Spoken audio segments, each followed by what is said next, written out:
two connected chambers, the left atrium and the left ventricle. The right side of the heart also has two connected chambers, the right atrium and the right ventricle. These two sides, or pumps, of the heart are not directly connected with one another. Oxygenated blood from the lungs travels through large vessels called the pulmonary veins and enters the left side of the heart, emptying directly into the left atrium. The pulmonary veins are unusual in that they carry oxygenated blood. Other veins, because they carry blood back to the heart from the body tissues, carry deoxygenated blood. From the left atrium, blood flows through a one-way valve called the left atrioventricular valve, also known as the bicuspid valve, into the left ventricle. Most of this flow, roughly 70%, occurs while the heart is relaxed. The atrium then contracts, filling the remaining 30% of the ventricle with its blood. After a slight delay, the ventricle contracts. The contraction forces the blood to exit into an opening that leads to the largest artery in the body, the aorta.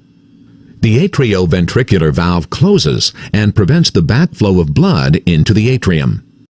The aorta is closed off from the left ventricle by a one-way valve, the aortic semilunar valve. It is oriented to permit the flow of the blood out of the ventricle, but it snaps shut in response to backflow. Many arteries branch from the aorta, carrying oxygen-rich blood to all parts of the body. The pathway of blood vessels to the body regions and organs other than the lungs is called the systemic circulation. The systemic circulation brings blood to the neck and head and to organs in the rest of the body. The systemic circulation gives up oxygen to the body tissues and receives carbon dioxide. The blood that flows into the arterial system eventually returns to the heart after flowing through the capillaries. As it returns, blood passes through a series of veins, eventually entering the right side of the heart. Two large veins collect blood from the systemic circulation.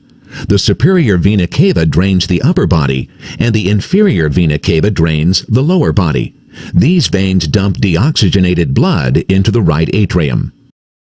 Blood passes from the right atrium into the right ventricle through a one-way valve, the right atrioventricular valve, also known as the tricuspid valve.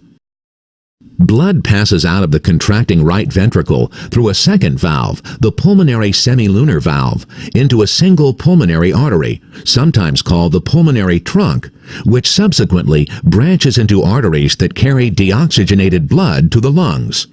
The blood then returns from the lungs to the left side of the heart, replenished with oxygen and cleared of much of its load of carbon dioxide.